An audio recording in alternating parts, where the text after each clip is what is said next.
Здравствуйте! В эфире новости на телеканале Тува-24. В студии Айдана Хувалы. И сегодня в выпуске. Тувинская делегация гуманитарной акции «Народы вместе сквозь года» прибыла в Волгоград. В Кызыле возложили венки в День неизвестного солдата. Школьники Тувы участвуют во всероссийской акции «Фронтовая открытка». В Туве прошел первый буддийский кинофестиваль. Делегация из Тувы при взаимодействии с Домом дружбы города-героя Волгограда приступила к подготовке гуманитарной миссии на Донбассе. Из легендарного Сталинграда передает наш корреспондент Сайгын Бирбю. В соответствии с известным выражением, с корабля на бал наша делегация, только успев спуститься с трапа самолета, приступила к подготовке к выездной гуманитарной акции «Народы вместе сквозь года». Основная же цель миссии – порадовать новогодними подарками детей Донбасса. Огромную помощь нам оказала общественная организация развития культуры «Дом дружбы» города Волгограда. Ее руководитель Казбек Фарниев с товарищами организовали транспорт для закупки и погрузки гуманитарки. Волгоградские активисты уже несколько раз бывали на Донбассе с гуманитарной помощью, поэтому имеют четкое представление, что предпочитают дети, буквально понюхавшие пороха. Также учитывается возможность расфасовки и транспортабельность подарков. Не каждый продукт выдерживает дорогу. Вот, к примеру, вот эти возьмем, понимаешь? Сколько штук, чтобы потом в пакетик раскидать. Понимаешь? Вот. И сейчас зайдем в склады, где конфеты продают. Ну я, как считаю, как мне жена говорит, надо иметь вот такие упакованные.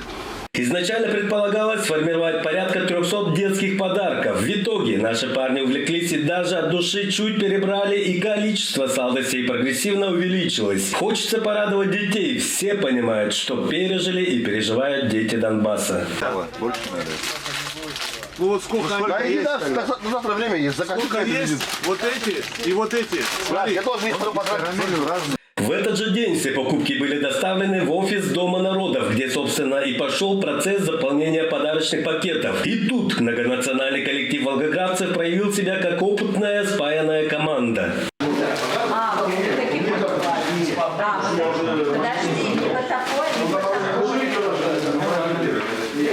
Пока прибывающие волонтеры занимались расфасовкой и упаковкой подарков, остальные активисты наконец-то нашли время, чтобы обсудить дальнейшие действия и маршрут следования гуманитарной колонны. Так получилось, что в ходе общения Казбек Фарниев упомянул бойцов из Тувы. Да, действительно их знают и уважают.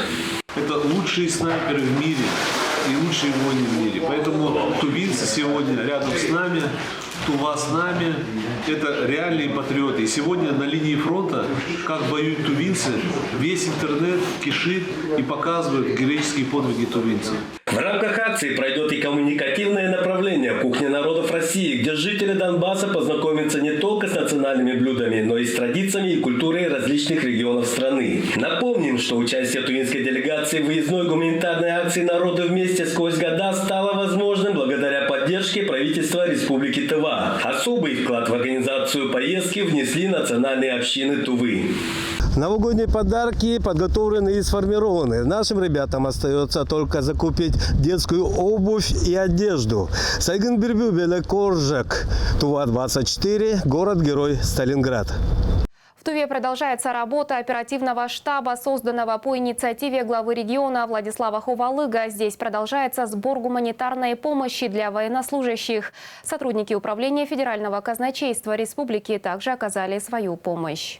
Благодаря работе единого штаба работа по сбору необходимых вещей для участников специальной военной операции проходит ежедневно. Сотрудники управления Федерального казначейства во второй раз принимают участие в сборе гуманитарной помощи для бойцов из Тувы. Сегодня в штаб доставили не только технические устройства, но и теплые вещи. Сапоги, рации портативные бинокли, монокли, которые сейчас называются зарядное устройство. И еще мы дома коврики и туристические сиденья купили. И еще фонари налобные. Сегодня в едином штабе идет как сбор вещей, так и работает единый счет для бойцов из Тувы. А сотрудники казначейства продолжат подготовку очередной партии гуманитарной помощи. Но мы все прекрасно понимаем, как необходима наша помощь в любом виде для бойцов, которые служат на передовой, защищают интересы нашей Родины. Мы всегда обязаны помочь в таких случаях, всегда как государственные служащие, как патриоты своей страны, ну и просто как граждане Российской Федерации. В состав гуманитарной помощи могут войти следующие предметы: теплая резиновая обувь, спальники, туристические коврик и сидушки. Также технические средства, рации и квадрокоптеры. Это основной перечень вещей, которые необходимо собрать на сегодняшний день. Мы вот сейчас в середине декабря единый штаб совместно с правительством Республики Тыва формирует очередную грузовую машину. Мы повезем, так скажем, это новогодний сбор, поэтому хотим побольше, чтобы там было и мясо, тувинская еда. То есть вот такие гостинцы, кроме технических средств, вещей теплых, мы также повезем гостинцы, как мы их называем. Поедет делегация очередная. Все районы уже подключаются к сбору, заготовке мяса. Любая поддержка сейчас необходима. Каждый может оказать не только гуманитарную, но и материальную помощь. Денежные средства можно принести в штаб. Здесь выдадут квитанцию.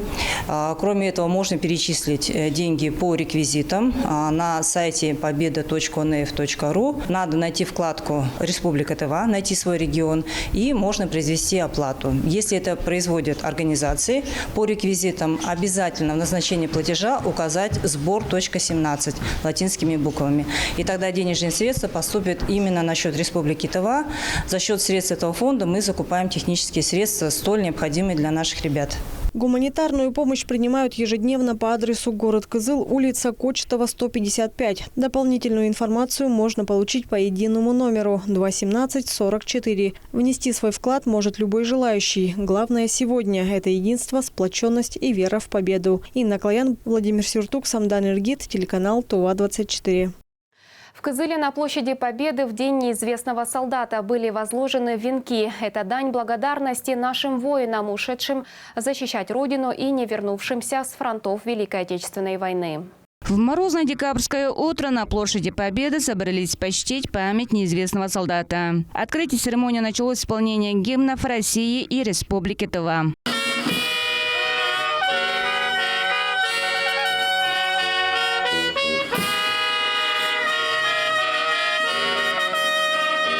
В память о героях была объявлена минута молчания, после которой в знак благодарности за мирное небо над головой участники митинга возложили цветы и венки к памятной стеле у Вечного огня.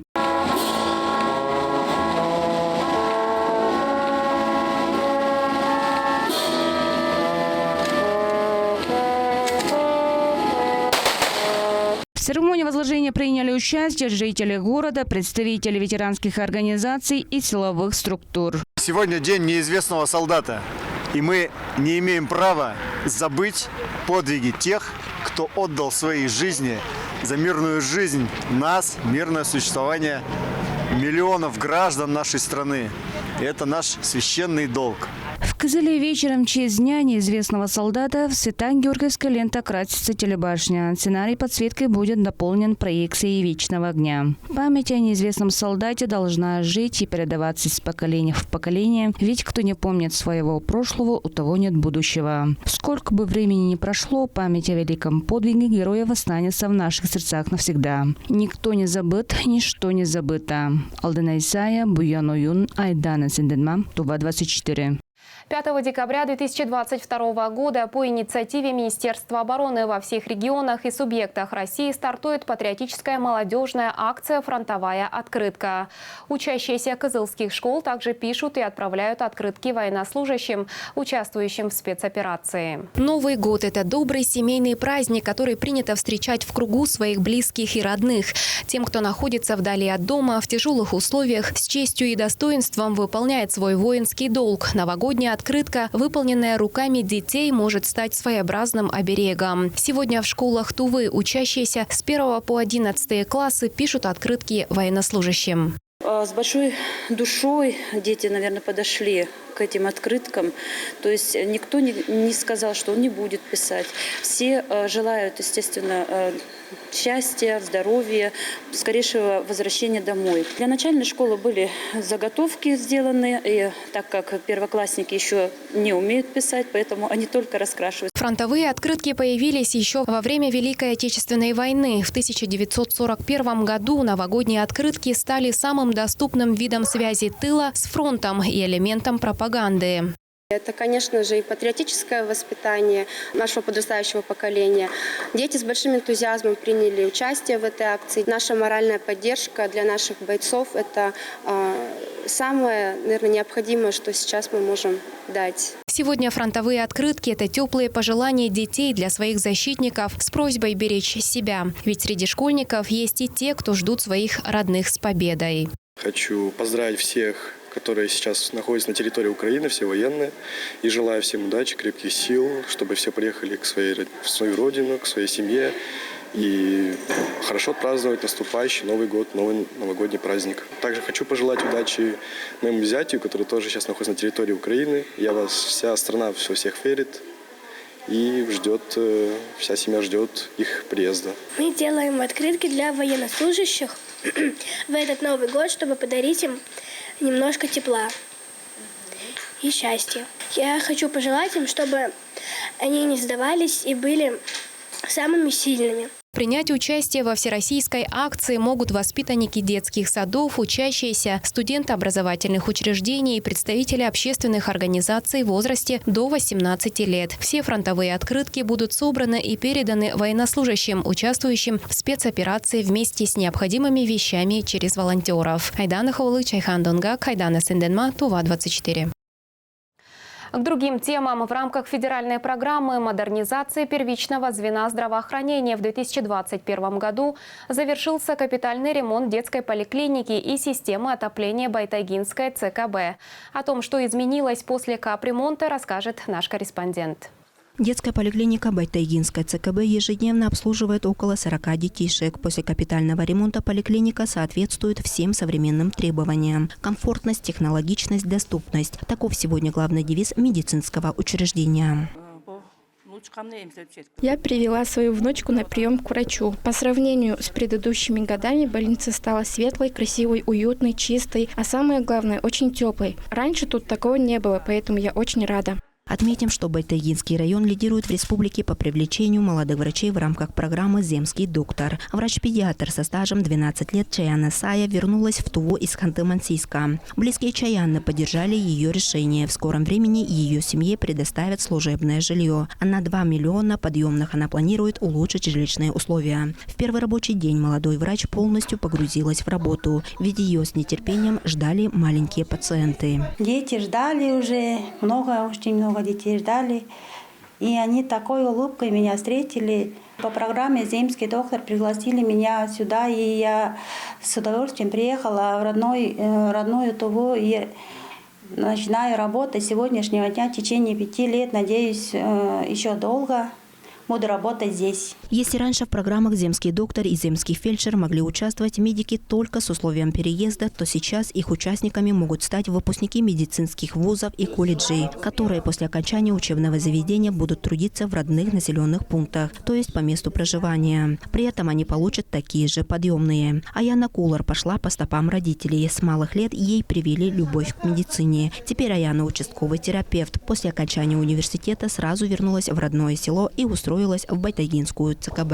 Чтобы медицина была доступна для наших земляков, так как у нас идет дефицит профессии врачей, для меня важно было вернуться именно сюда, для того, чтобы внести какой-нибудь вклад в развитие медицины. В связи с морозами я пожелаю им, чтобы утеплялись избегали от переохлаждений, чтобы не болели. И если вдруг заболеете, мои двери всегда для вас открыты. В рамках подготовки к отопительному сезону в Байтайгинское ЦКБ под реконструкцию попала вся отопительная система тепловых сетей, заменили окна, трубы и батареи. Также установили новые современные котлы. Как отмечают пациенты стационарного отделения, тут после капитального ремонта стало очень тепло.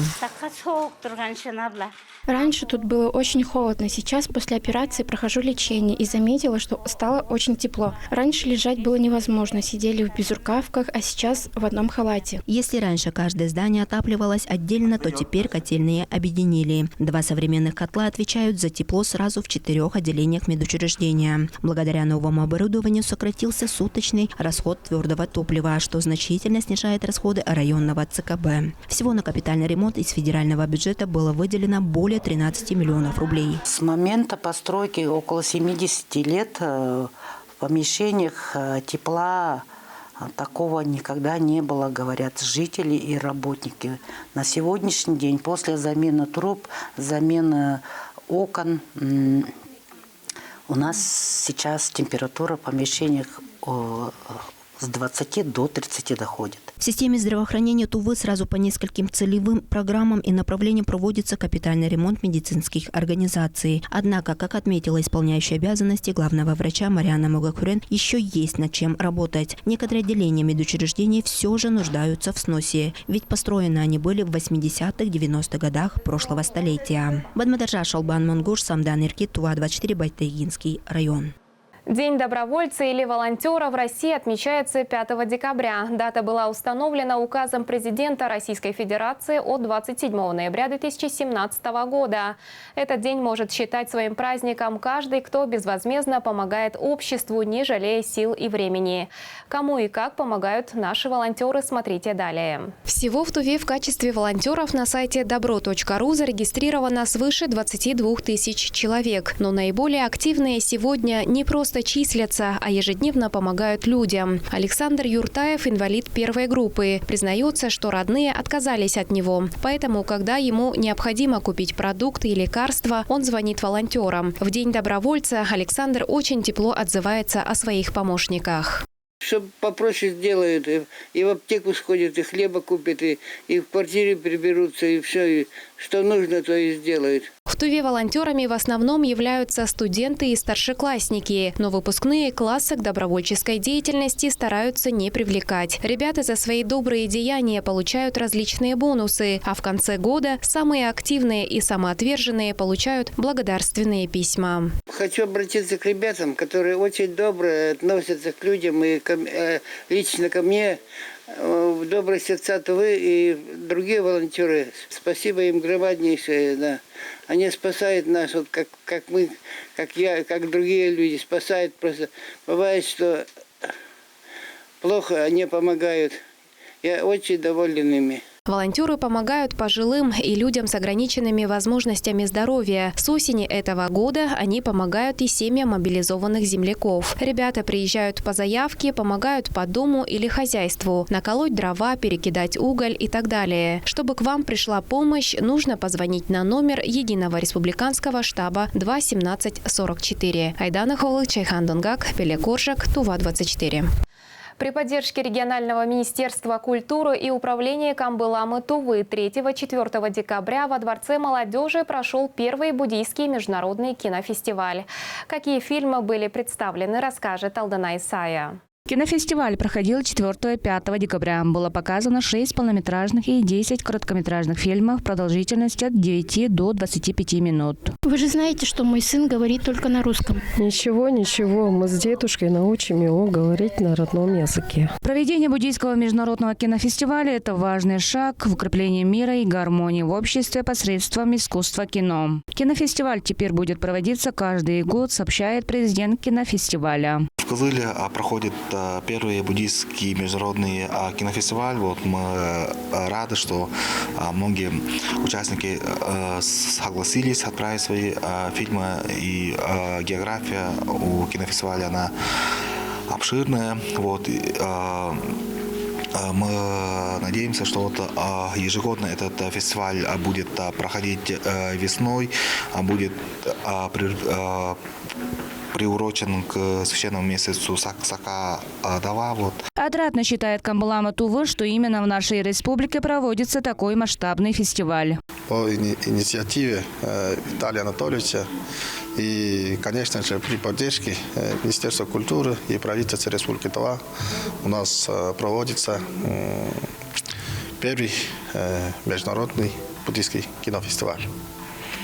И всем выражаю благодарность тем, кто помогал искренне, и желаю счастья.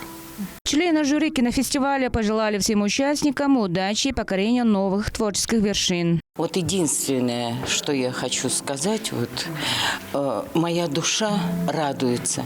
Радуется то, что касается всего, то, что касается кино. Значит, кино у нас начинает развиваться. И появился вот такой кинофестиваль. В принципе, я говорю искренне, я очень рада и желаю этому кинофестивалю белой дороги, чтобы в дальнейшем он собирал замечательные фильмы. Тувинские авторы представили сразу несколько работ.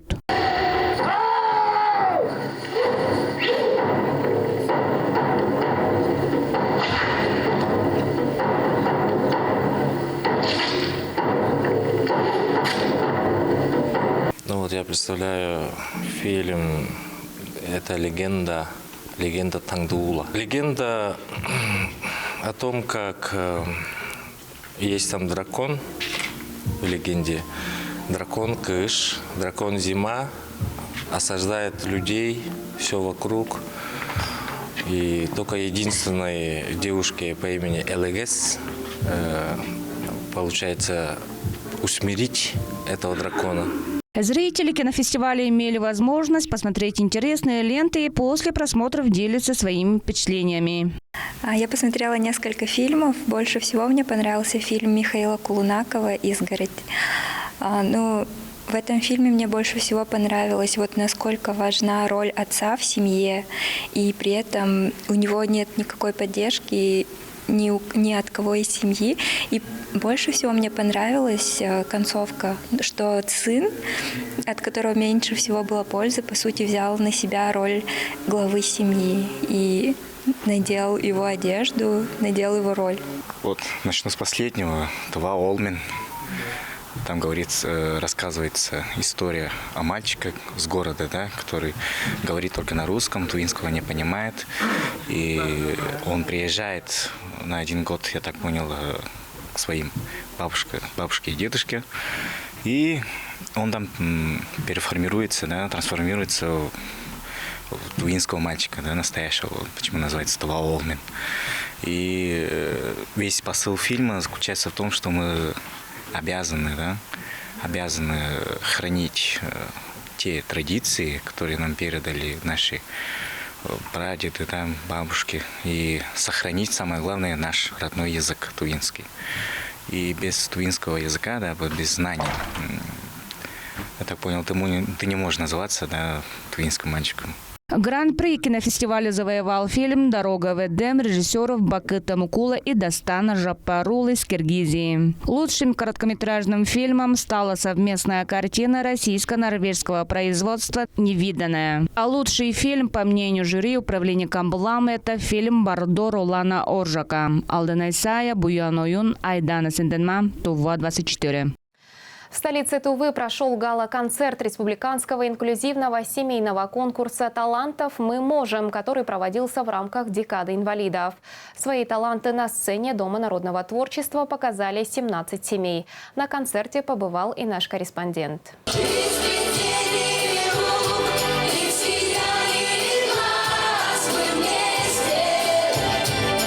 Для людей с ограниченными возможностями здоровья подобные мероприятия открывают новые горизонты и позволяют поверить в свои силы, адаптироваться в обществе, завести новых друзей и получить массу позитивных впечатлений.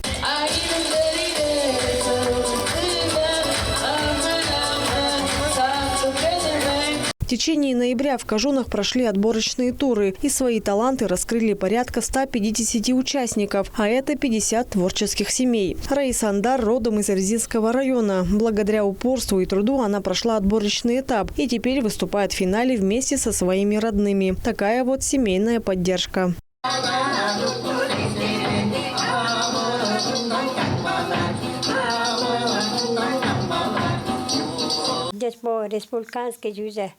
В нашей семье все музыканты. Отец тоже играл на игиле, но его сейчас нет. Всем участникам желаю успехов, удачи и победы. У нас группа «Поддержка» в районе. Наши братья, сестры и родственники все поддержали нас. В Козыле вот в республиканском конкурсе мы вот здесь мы выступали. Хорошо мы выступали, наверное, Все участники подготовились основательно. На гала-концерте были представлены танцевальные, песенные и художественные номера. Артемий Хиртек со своей супругой исполнили танец «Идыгел», что в переводе означает «надежда».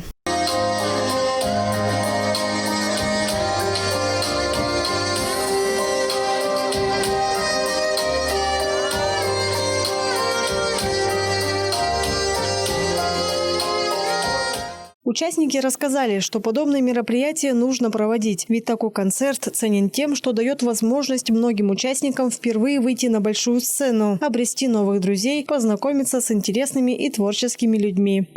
Спасибо своей супруге, чтобы она поддерживает меня.